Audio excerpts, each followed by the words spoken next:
Hello, happy Monday. That means it's time for I think we're going to name this the Hammerhead Show. I think that's what one of the commenters said. It makes sense. Jack Hammer, the sneakerheads, combine them up to get the Hammerheads. It works all together. Monday is also a holiday celebrating the President's Day today. And let's just go ahead and jump into it with some 49ers talk. And like I said, I'm Jack Hammer from the Santa Rosa Press Democrat. And with me is Rob Shoe from the Left Shoe on YouTube, the sneakerheads over there. How you doing, Rob? I'm doing very well, Jack. Enjoying the tail end of this holiday weekend, celebrating those many great presidents that we lumped together for this one holiday, That's right. It used to just be used to have Washington's birthday, and then right? the following Monday you would have Lincoln's birthday off, and now they just lumped them all together, and you only get one day off. It's terrible. Uh, the kids get the whole week off, though. At least most of the kids do. Oh, that's Uh, nice. so Man, I needed that back in my day. I know, right? Where was that? We used to just get 2 Mondays off. I was just telling the kids that last week. Hey, you guys are lucky, but It ain't fair. that's right. We have E. Kim over there in the comment section joining us. That's awesome. He always calls in as Korean 49er on our call-in shows. But let's just get into some of the news. Uh, the 49ers they're in some salary cap constrictions right now. They're $4 million under the salary cap. We know they're going to free up some space here probably this month with a trade of a quarterback who I'm not sure what his name is. I can't remember that one. But It's a head scratcher. yeah, how do you think the 49ers are going to go about freeing up cap space to not only sign with get under the cap, but also to re-sign the players from their own roster and possibly add some new guys from free agency? Yeah, I mean, you hit on the reason the 49ers need to do it. They are over the cap as it stands right now. They will trade that quarterback to be named Jimmy Garoppolo at some point, but he won't come off of the books until they've actually entered the new league year. And they do need to get beneath that salary cap before the start of the new league year, which is March 16th at 4 p.m. Eastern Standard Time. And so they have a few options, as far as I understand it, as to how they get under there. The biggest piece of money that's going to get moved is the Jimmy Garoppolo trade. But again, that won't happen until after the deadline. So it looks like they will have to either get one of their players to take a pay cut, and there aren't very many options there, and that's not a very ideal scenario anyway. But they do have the options for restructures. And a phenomenal resource for those that don't know it, a gentleman by the name of Jason runs 49erscap.com. I went there and pulled the numbers of the four most likely candidates to get extended and therefore get restructured in this one: Kittle, Trent Williams, Armstead, or Jimmy Ward. Those look like the most likely scenarios for the 49ers to free up some of that cap space. Yeah, that's definitely those are definitely they're going to have to make some moves there to do that.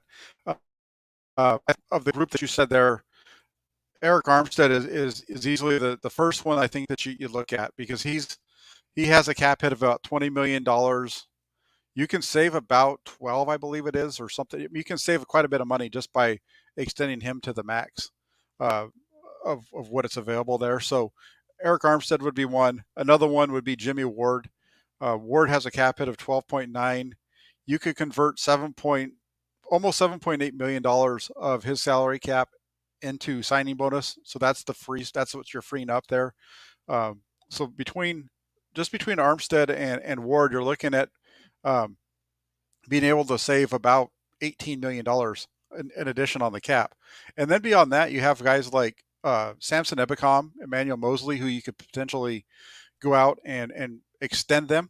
Ebicom's a good player that played really well for the 49ers over the second half of the season once they put him into the starting lineup. So you could extend his contract out a little bit, which would lower his number. He's due to make over $6 million on the cap this year, $6.5 million, or excuse me, 8.2. And then you have Emmanuel Mosley as well, and Mosley's the one that's at 6.5. So if you extend Mosley out, again, those two guys are going to could buy you, another to what, 10 million, $4 to $8 million in cap space, depending on how you maneuver those around.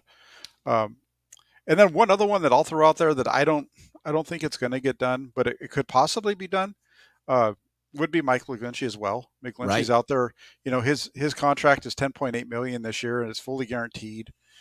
So that's another one that you could get into a long-term contract. But the issue with McGlinchey is the torn quad, and so that makes that one really iffy. Yeah, if I'm going through those and prioritizing them, I'm with you that Mike McGlinchey, to me, there's just too much risk involved at this point in time. I think I'm letting him play out on that 5th-year option. But I've got my eyes all over Eric Armstead, Jimmy Ward, the extensions for Emmanuel Mosley and Samson Ebukam, because it is my firm belief, Jack, that the Niners need to prioritize bringing back their own. And in order to do that, they're going to need to free up some pretty significant cap space to re-sign some of those free agents that they have available. If they're going to get Laken Tomlinson back onto the team, they're going to need to free up some considerable cap space to do that.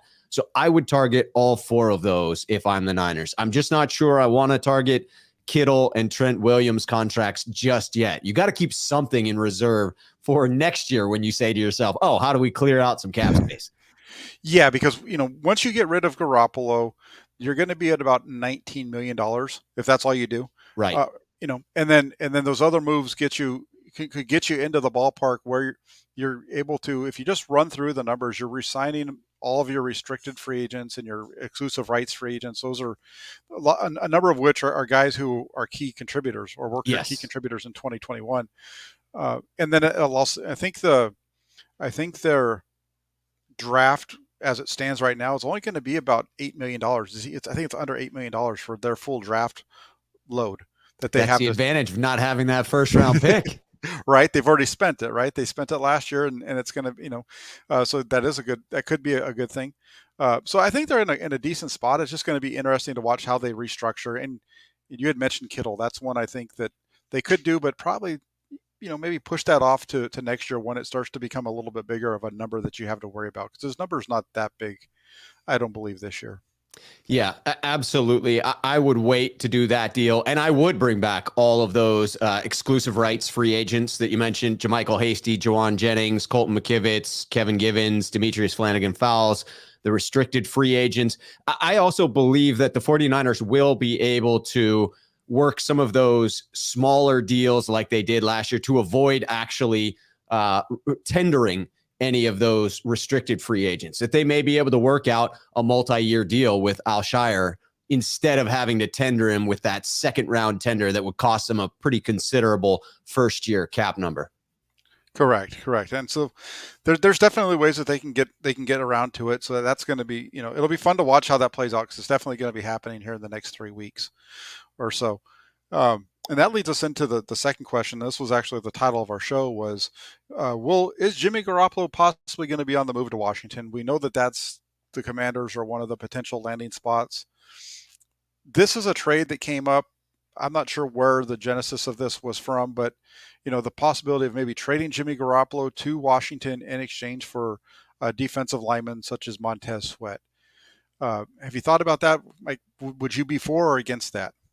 I am for the idea of getting creative with the Jimmy Garoppolo trade. I think that it makes sense. You may not be getting back what you want as far as draft compensation, but if you can find another player that's on an inexpensive contract, because that's got to be a priority for the San Francisco 49ers, you could potentially look at a player per 4-player swap, or a player for player with some picks trading hands as well.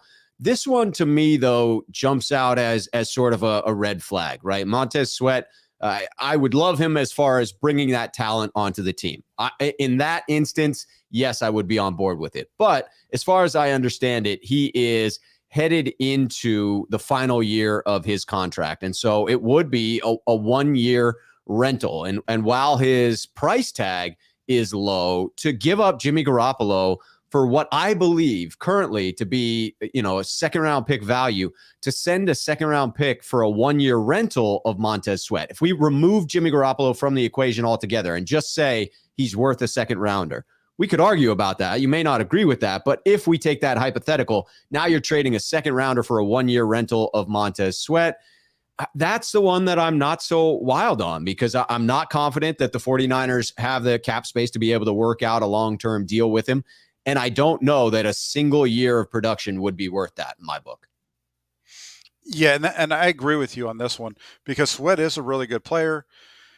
He's put up decent numbers over the first 3 years of his career. The one concern that you have with Sweat as a player himself was he is coming off of an injury plague season. He only played 10 games in 2021. So there's a little bit of injury there that you might worry about.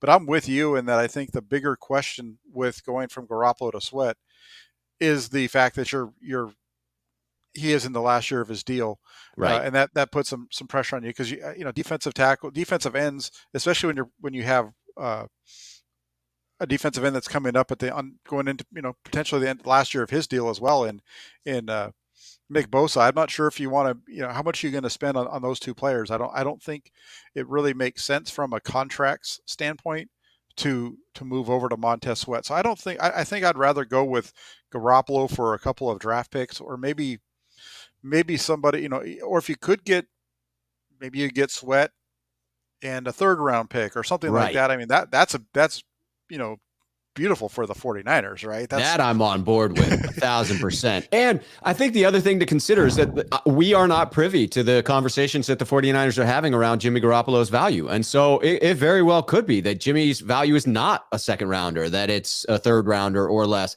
And if that were the case, and I'm the front office of the San Francisco 49ers, and I'm now weighing a third round pick versus a 1-year rental for Montez Sweat, it changes the equation some. So you really do have to know what the behind the scenes value is for Jimmy Garoppolo. I would tend toward believing that this type of move is the kind of thing that, like with Emmanuel Sanders, that the Niners would be much more likely to do in season. And obviously that wouldn't be a trade for Jimmy Garoppolo. He's going to be long gone by then. But what I mean is that approximate value where you're giving up approximately a second round draft pick and bringing back a rental. Much like Emmanuel Sanders, if you think you're on the cusp of a Super Bowl, it becomes worth it. If you're not entirely sure where you stand, which is where I have to believe that the San Francisco 49ers are, no matter how confident you are in Trey Lance, you have to admit it's a bit of an unknown going into this season. It seems like an awful lot to give up for someone that may not be in your long-term plans. Yeah, I would think so, especially when you have a trade chip like Garoppolo. You don't have those around a lot. And I understand.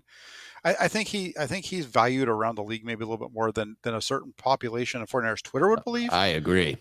But even if you're able to get even if it's a third round pick this year and whatever, if they could get 2 picks for him, that's more than they use to pick him up. If they get even if it's 2/3, I think 2/3 is better than 1 second and so on. So at least with the way the 49ers draft. So I would rather trade Garoppolo for something that you're going to be able to have on your team for more than one season, although Sweat would be a fantastic player opposite of Bosa. I just don't think that makes too much sense for the 49ers to lock into a player on a 1-year deal, like you said.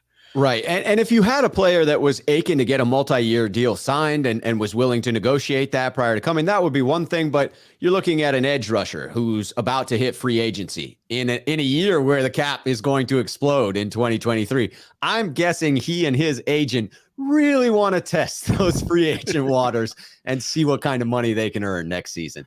Yeah, I would think so. And speaking really quick of defensive ends, we had a question over here, and this one comes up a bit, and I want to just address this one for Richard. He asked, doesn't D Ford after June 1 save us $7 million? And the answer to that, Richard, is no, he doesn't. After June 1, he'll save the 49ers $2.4 million. He'll have the 49ers will be on the books if they were to cut him after June 1 for $9.5 million in 2022. Saving them only $2.4 million. And the reason for that is that he has had an injury guarantee that was written into the contract when they redid it last year that gives him a $4.6 million roster bonus. That's already hit. And so if the 49ers were to move on from D Ford, the savings is only $2.4 million. So there's not very much positivity there. And I would add on to that you actually, when you factor in the top 51 being the contracts that count against the cap, that 2.4 number, that savings actually shrinks because you do have to replace D Ford's contract with the next body. And so it actually goes down to just saving the 49ers $1.5 million in cutting D Ford. It's actually why I have openly speculated at that price tag. I won't be shocked if the 49ers say to themselves, well, he's recovering. The back is trending in the right direction. We only save $1.5 million. If he's healthy for 20% of the snaps in the season, is that worth $1.5 million? It might be. Yeah, no, I think what you just said is exactly the direction that they will take with him, is that it's going to be that kind of a situation where it's it is trending in the right direction. We'll see how it goes, and if they have, we're going to put them on IR at the start of the season, and if we can pull them off, whatever, right? They're going to try to get squeeze something out of that signing if they can. Right. So it'll be interesting to see how that one plays out. But we know that he's injured, and right at this point the Flyers are going to be on the hook for him. And so I would expect, after this season he's going to be gone. I don't think they're going to touch his contract there in 2022. No, stop kicking that can down the road. Just eat that dead money, and if he can't heal up in good time, move on, Niners. Yeah, exactly. I agree with you 100% on that. And then speaking of defensive linemen and injuries and what teams should, what the 49ers should or shouldn't do. How about this one? Agree or disagree? The 49ers should move on from Javon Kinlaw. The 49ers should trade Javon Kinlaw this offseason. I get the feeling that 49ers fans go through when they suggest this type of a move, that they're just sick and tired. They are sick and tired of the injuries, Jack. They are sick and tired of these spots on the roster going to people who we get some hope up, and then all of a sudden it is the same old thing over and over and over again. We had it with Jason Verrett. We had it with Raheem Mostert. We had it with D Ford, and now we have it with Javon Kinlaw. And that was in a year where we're saying to ourselves, well, this actually wasn't so bad. The 2021 season really wasn't an injury-plagued one for the San Francisco 49ers. And yet these issues do persist with those key players. And obviously, in years prior, the injury concerns were very real. And the PTSD that 49er faithful feel is from those years where the injury concerns were very real. So I understand wanting to move on from that standpoint, get these continually injured players off the roster. But then when I look at it from a cap standpoint, it just doesn't make sense. Kinlaw has a $4.2 million cap number this season, but because of the rookie signing bonus and the way in which that all works out, he would have a dead cap hit of greater than $9 million if he gets cut or traded by the Niners in the offseason. Again, me going to 49erscap.com there. So it just doesn't seem to make sense to release him at this point. You just hope that he can heal some and become at least a fraction of the player that you were hoping him to be when you drafted him. Yeah, and that's again, and therein is the problem here, is that I understand the folks that are saying move on from Kinlaw, because really the thought process here is that you can move on from Kinlaw because the 49ers do such a good job of developing defensive line talent for the most part anyway, that you can get his production out of other players, right? And so I get the thought of wanting to move on from him, because quite frankly he hasn't shown the ability to do it yet. He's been injured since they drafted him. The 49ers really were better off without him this year, because once they moved on from him in 2021 and they reshuffled that defensive line around, they got better, because that's why Eric Armstead went down inside, and Ebicom started playing, and so on and so forth. So I understand wanting to move on from Kinlaw, but they just, as you mentioned, Rob, they can't do it at this point. The numbers aren't in their favor, and they're gonna be stuck with him this year. And it's going to be one of those things where we're going to have to wait and see what happens with his knee. I understand they said that they did some miraculous kind of surgery they found to do it. Is it going to work? We'll find out pretty quick, I think. Yeah. And, Billy Mays brings up a great point as well, which is the idea of what exactly is his trade value at this point, right? You look at him as a 49er faithful, not you, Jack, but those people watching. You look at him and you say, well, he's been injury plagued. He hasn't been that great when he's on the field. Let's get rid of him. That's what another team sees when they look at him as well, right? They see the same statistics. They see the same number of missed games, and they see the same contract remaining. Now, they don't have to worry about the dead money, but it's the same question of what is he worth? And the end result is not much. So then you have the scales of, we have a ton of dead money if we do cut him from the team, and we're not getting much back in return. And so it just becomes sort of a lose-lose scenario for the San Francisco 49ers. You have to just hope that this knee surgery did correct the issue and that he begins to take those next steps. Jack, I just want to go back in time and look at this from when it happened, when the 49ers sort of got cute in this. Do you blame Parag and a Moneyball approach for the 49ers being in this particular situation to begin with? From the standpoint of the fact that Javon Kinlaw is on the team instead of DeForest Buckner. Buckner. Yeah, they definitely did. They got a little too cute with themselves, and the deal with there was they had to pick one or the other. It had to be DeForest Buckner, or it had to be Eric Armstead. They chose Eric Armstead.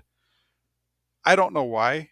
I don't. Quite frankly, I mean, I like Eric. Eric Armstead is a good player, so don't get me wrong. He's a good defensive tackle. Yes. He's not as good as DeForest Buckner inside. No. And the numbers in the contract between DeForest Buckner and Eric Armstead are only about $2.3 million a year. I understand when you look at the cap hits, the 49ers have had really low cap hits for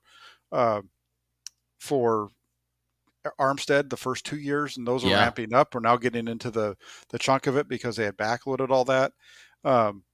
With Buckner was a little bit different because they'd already picked up his 5th-year option, so there was like $12 million in cost that they could have used to put into a signing bonus, and they could have made it all work if they really wanted to. But they chose to get the draft picks and go in that direction. And really the cautionary tale with this one is that it's funny because I just said that I'd rather trade Garoppolo and get draft picks and pick up Montez Sweat. Right. But the cautionary tale here is that you trade away an all-pro for a guy that, you're a defensive tackle that you're picking in the top 15. You just can't do that kind of stuff. That just doesn't that's work. A flip of the coin whether he's going to be good or not. And unfortunately, it turned out to be tails on this one. Yeah, and he hasn't. It just hasn't worked out. And no, they definitely. I feel like they got a little too cute there. It just didn't work out. It just didn't work out for him. And as Ekim says, once they'd made that move, the pick should have been Wirfs at 12 instead of trading back to 13 to get Kinlaw. I agree and I disagree here at the same time because Wirfs is a right tackle. He was a right tackle in college. Would he have been able to transition to left tackle? Because that's the question. Because they weren't going to draft Tristan Wirfs and replace Mike McGlinchey at that point. It wasn't going to happen. So, would Wirfs have been better? It's kind of think that's a flip of a coin as well because we've seen guys struggle with those changes. Yeah, most definitely. Most definitely. On our own team very recently, if you want to say. Aaron Banks. Yeah, we've seen it with Aaron Banks. We saw it with out in Detroit with Penei Sewell. Yeah, Penei Sewell for sure. And what's funny about both of those guys is we've also seen a guy like Jalen Moore be able to play both left and right tackle this season. So it's one of those things. It's kind of a back and forth. But the Kinlaw thing, was never a big fan of that move. I've argued that they should have kept Buckner the entire time. The argument for Armstead was the flexibility to play inside and outside, but as we've seen, he's always been a better inside player than he's been an outside player. Yeah, that in combination with a moderately more flexible contract that gave him some less likely to be earned bonuses that over the course of the contract, I'm sure will change the difference between what DeForest Buckner was actually paid and what Eric Armstead actually gets paid as well. I'm sure it will grow, but agreed. They chose the flexibility and it didn't work out in this instance. Yeah, and real quick, I'm going to pull up this one other comment too, just because I want to answer this one because he's right. Ekim says that Penei Sewell is going to be a Pro Bowler very soon, and I tend to agree with him. One of the things that Penei Sewell mentioned is he had struggled quite a bit with the transition over to the right side. They had that injury before week 1 that flipped him back over, and so he went back to where he'd played in college on the left side, and he got his feet wet there and did really well against Nick Bosa. I think he played there the first 10 games of the season for Detroit before they got healthy and they moved him back to the right side. And once he moved back to the right side, he did a pretty good job. So, these guys go through a transition period, and if you can get, in my opinion, with Sewell, getting him his feet wet in game competition in the regular season at left tackle actually may have helped him get better once he made the switch back to the side that he had been struggling with in training camp. Who knows? Yeah, that makes sense too. That once you got that comfort level, going back to the other side wasn't as big of a stretch because he had that game time. Yeah, he had that game time there, and he had already been he had spent all training camp working on the right side. So between the two, it all just kind of started to click for him at that point. Right. So, and then just kind of keeping on with this, though, we're talking a little bit of offensive line and defensive line right now, and in these discussion about Kinlaw kind of took us in different directions. But how about this? The bigger priority for the 49ers this offseason, re-signing Laken Tomlinson or re-signing DJ Jones? Oh, this one is tough. I have to take this moment to show my DJ Jones barbecue sauce because I'm a huge fan. But so that's the emotional side of me. Jack says it's clear cut. You re-sign DJ Jones as a top priority. But if I'm looking at it from bigger impact on the team, then I have to wonder if Laken Tomlinson, the Iron Man, who plays all of the offensive snaps, might be of greater value to the San Francisco 49ers than DJ Jones, who only plays on the base downs and therefore is probably looking at a snap count of somewhere closer to 50% of the defensive snaps. But then I consider, what effect do they have? And DJ Jones was a part of the San Francisco 49ers having the number one rushing defense. I think that was pretty central to the role he played within the line. And I look at the salaries and I say to myself, it's most likely that DJ Jones is going to earn about half as much as what Laken Tomlinson does on an annual basis. So that helps me get over the idea that he's going to play about half as many snaps. With all of those factors in play, I'm going the emotional route, and I'm going to say DJ Jones is the bigger re-signing for the San Francisco 49ers. Okay. Real quick, I'm going to say hi. Edgar says, hey, Niners, Jack and Shu. Hey, Edgar. It's good to see you. I'm going to take the salary out of this for just a minute and just talk about who is the better of the player. Not necessarily who the better of the players, but who makes the bigger impact, and what should be the priority. If the numbers, if we took the salary cap out of the way, right, and we were only going to be able to sign one of these guys, the bigger priority would be Laken Tomlinson, because I agree. The 49, we just got done talking about this with the deal with Javon Kinlaw, right? There's a feeling amongst people that follow the 49ers, myself included, that Chris Kaserik can coach up to defensive linemen. They can get guys in there, and it's kind of a factory on that side. Yes, it is. Not quite the same thing on the offensive side of the ball for the 49ers. So if they could bring back a guy like Laken Tomlinson, he would be more important than DJ Jones, because he's going to play 99.9% of the snaps. He's proven that over the last 3 years. Yeah. And whereas DJ Jones plays about 51. But then from there, like you said, Rob, I agree with you, is that if I was going to say which one of these is most likely to come back, if that was the question, the answer to that would be DJ Jones. I feel like there's a bigger possibility that Jones comes back than Laken Tomlinson, just because of the cost involved for both of those two players.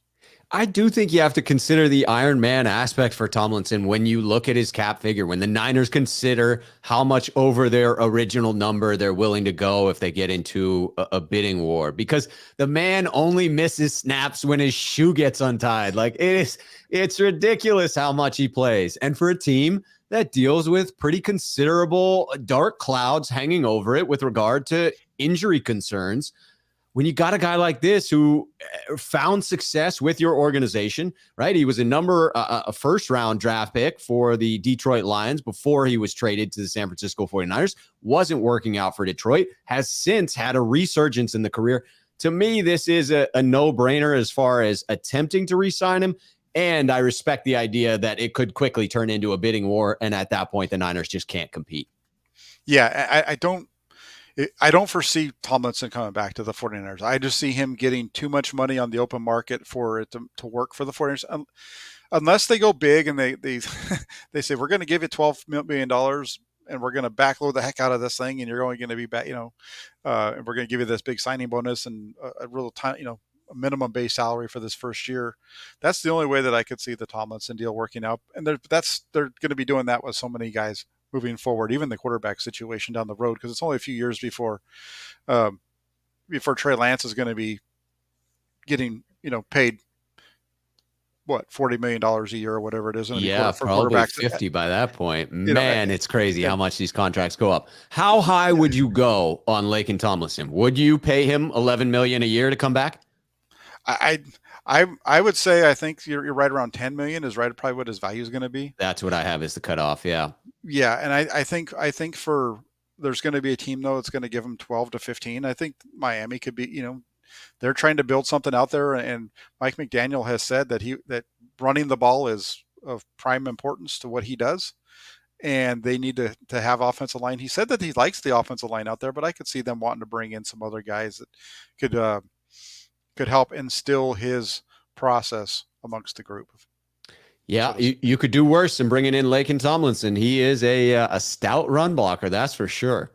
yeah, I mean, and if you remember back, like when McDaniel and Shanahan took over here, they brought in guys in the first year or two that they'd been with before, that knew the system. A That lot could, of guys. yeah, they could kind of come in and help mentor everybody else in the system and kind of get them caught up into it and get them up to speed. So I'm kind of would be interested to see what they end up doing out in Miami if that ends up with being the case for them. Yeah, it didn't happen quite as much as one would have thought with the Jets this past offseason. I thought that was going to be a replica of the 49ers when they first came in, bringing a bunch of players. But with the Jets, it was just a couple. Yeah, it just a couple, and the only coach that he brought over was LaFleur, I believe. Right. There might have been others, but I don't none that come off at the top of my head. Whereas McDaniel's got a few of them already over there. He's also spent more time with Shanahan. He has. Because he spent his whole career has been following Kyle around. Right. Whereas Solo had bounced around a little bit more from different teams. So it'll be interesting to see how that one plays out. And then over in the comments, we had one I want to get to real quick. Victory Street Ministry, thank you for the donation.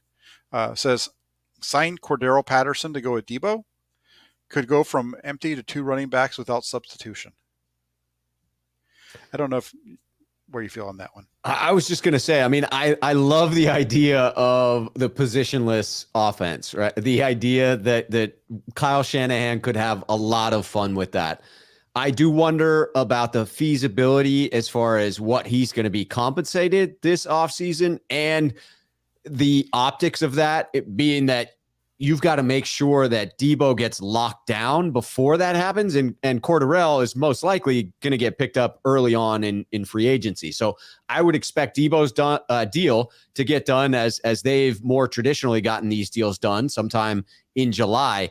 And if his camp sees you give up X number of $1 million to a poor man's Debo Samuel, I just don't know that doesn't screw up your negotiations and that doesn't make it that much more difficult to lock down Debo Samuel. So I love it from having both of those guys on the roster from a talent standpoint. I'm just not sure from a team roster construction standpoint if it makes a whole lot of sense. Yeah, I'm not sure if it. I mean, we know that Kyle Shanahan was interested in Cordero Patterson because he said this. He said this during the season when it was brought up during Atlanta week.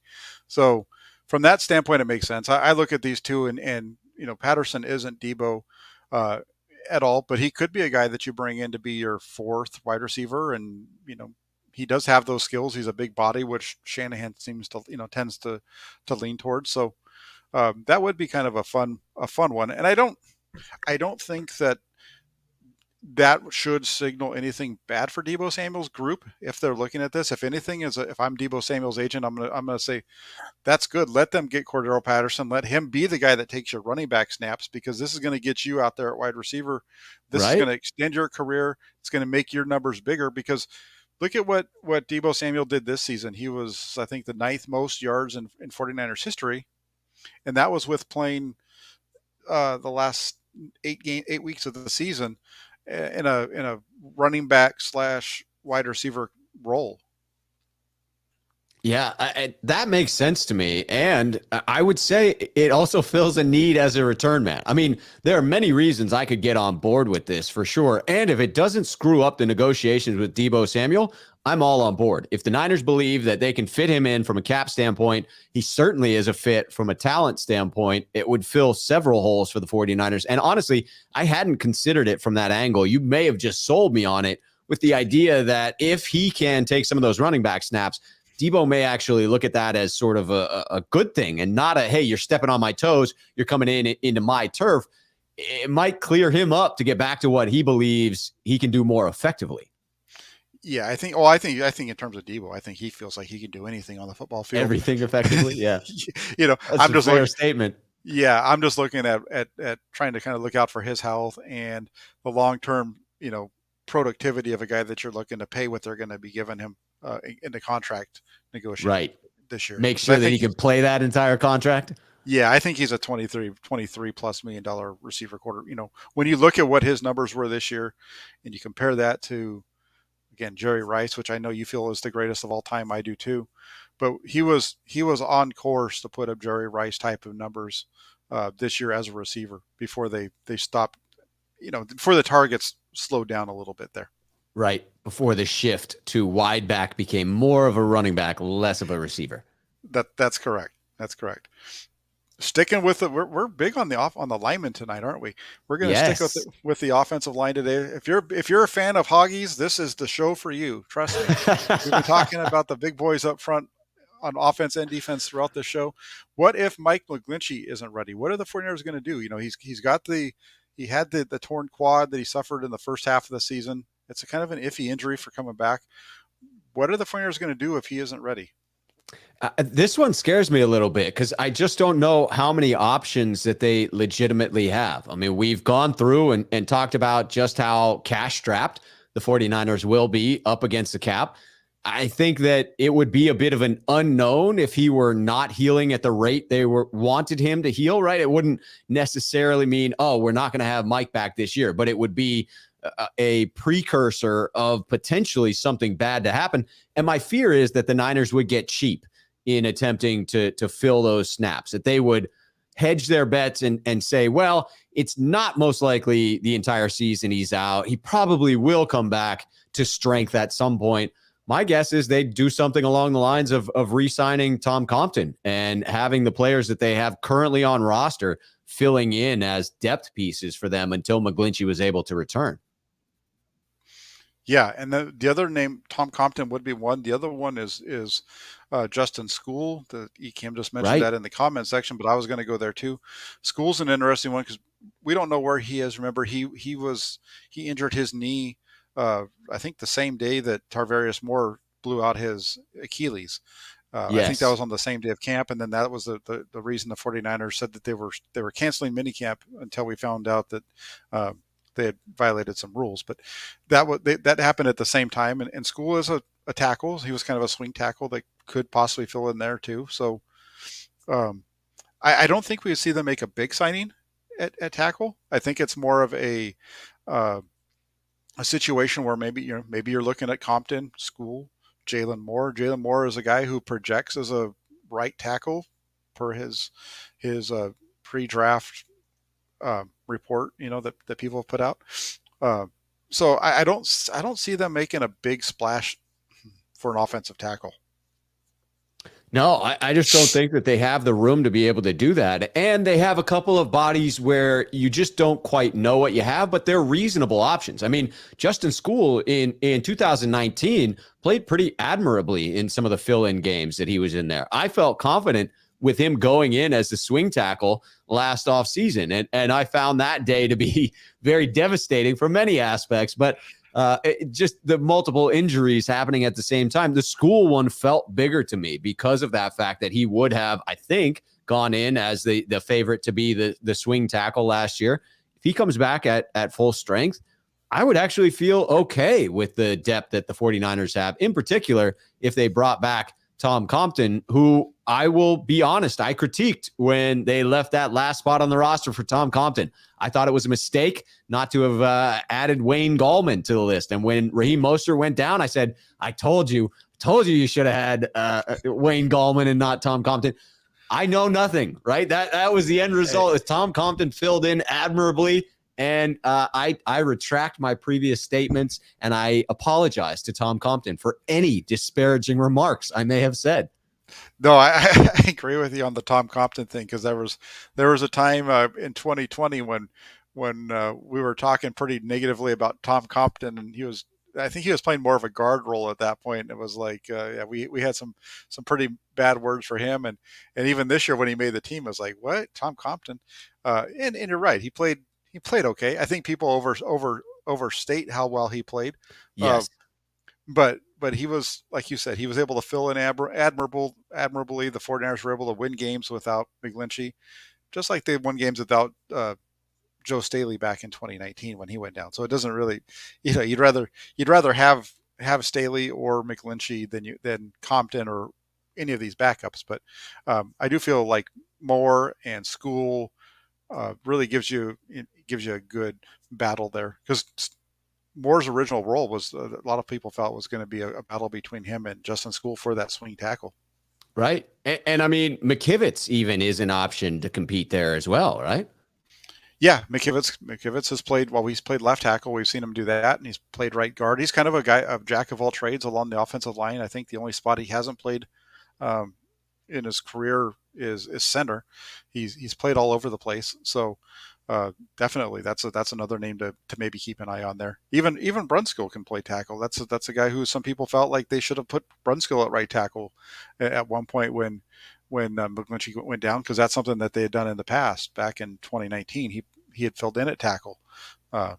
So I've heard a lot of folks that are a bit more geared toward linemen calling out the fact that he was a more natural tackle than guard. Yeah, that's what a number of folks have said. So it'll be interesting to see how this whole thing works out. It's going to be a lot of fun to check it out. And that Niner guy asks if they've traded for Aaron Brady yet. I heard he's really good.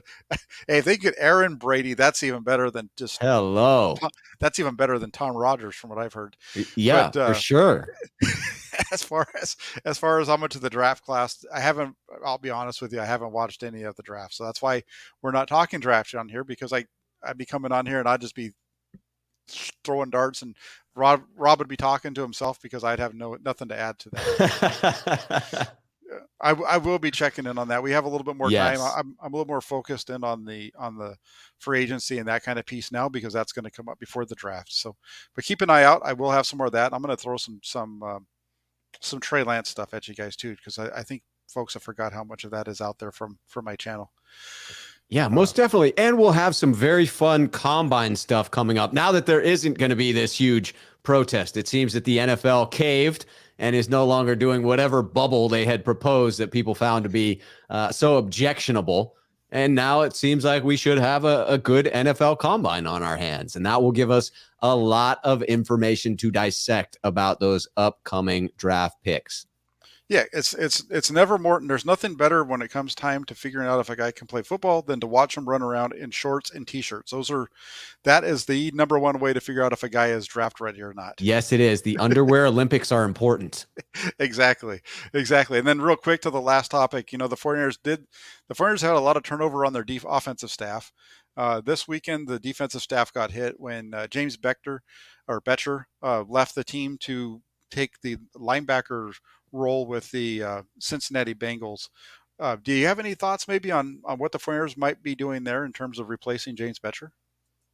I don't on the replacement, but I'm not terribly concerned with the loss on the coaching staff. As I read it and understood it, it was Bettcher coming in as a veteran presence for DeMeco Ryans in his first year as the defensive coordinator, that Bettcher brought in considerable veteran status there, and that was going to be as support, as an advisor to DeMeco Ryans. And after the first year of DeMeco running the show in San Francisco, my doubts about him as a defensive coordinator have been erased. And so I'm confident in his ability to find a replacement for the staff. And I don't believe that he needs that type of a senior advisor role. I will say that I was disappointed when Lord Fangio was not tapped as a senior advisor to come in.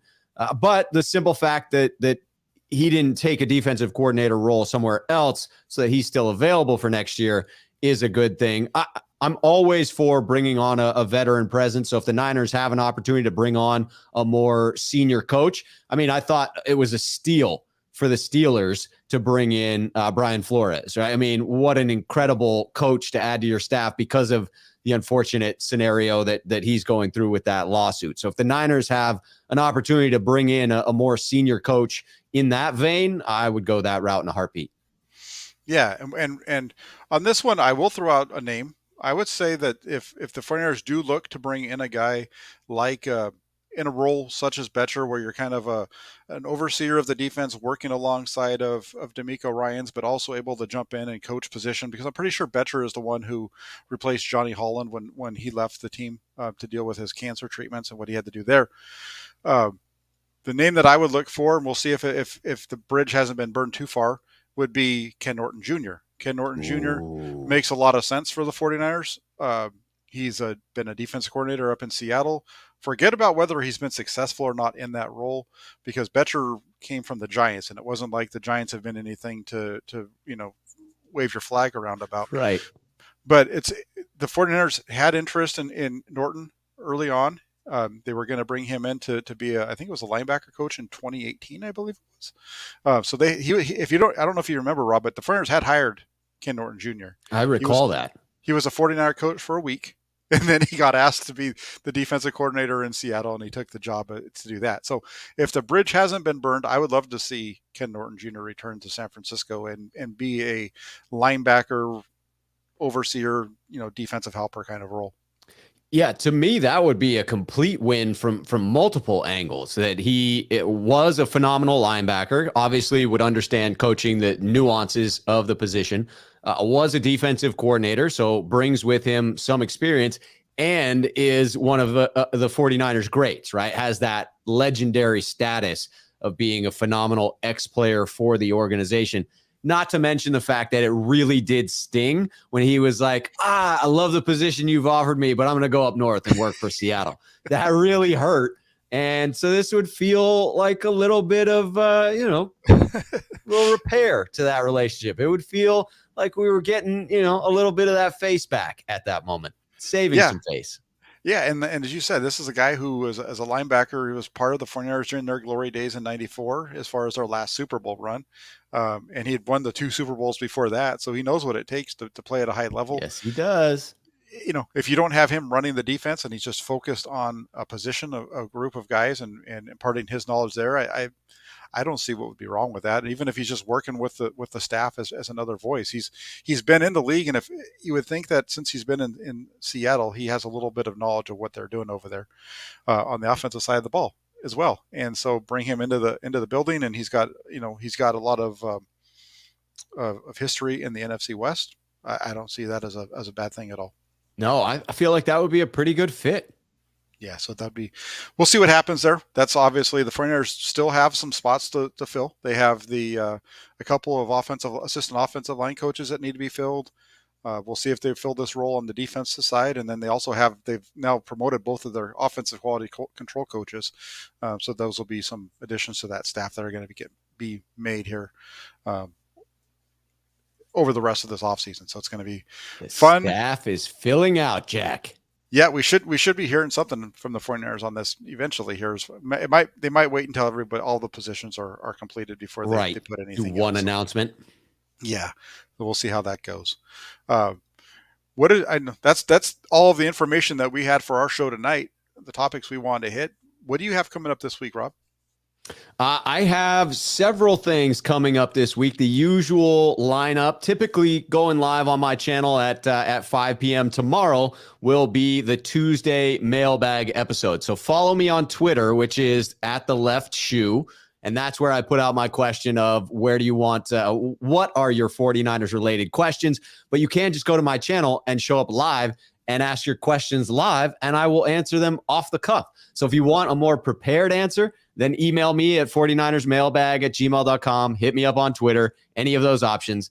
But you can just follow me @RobShoe for YouTube and ask me live in the chat, and I'm happy to answer. There you go. There you go.